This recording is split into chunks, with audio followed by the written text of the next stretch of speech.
How to turn off invert colors on iPhone. To get started, first of all go ahead and open up the Settings application on your phone.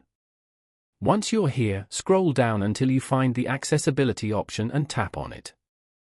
Accessibility helps you control your phone more easily and provide equal opportunities for everyone.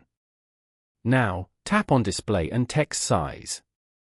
On the Display and Text Size screen, scroll down to find the color inversion toggles. Then tap on Smart Invert.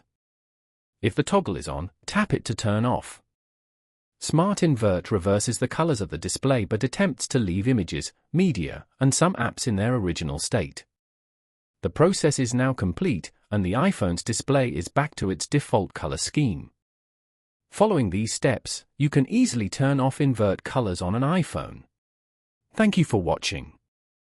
Please leave a like if this tutorial helped you, or leave a comment below if you have any questions related to the video.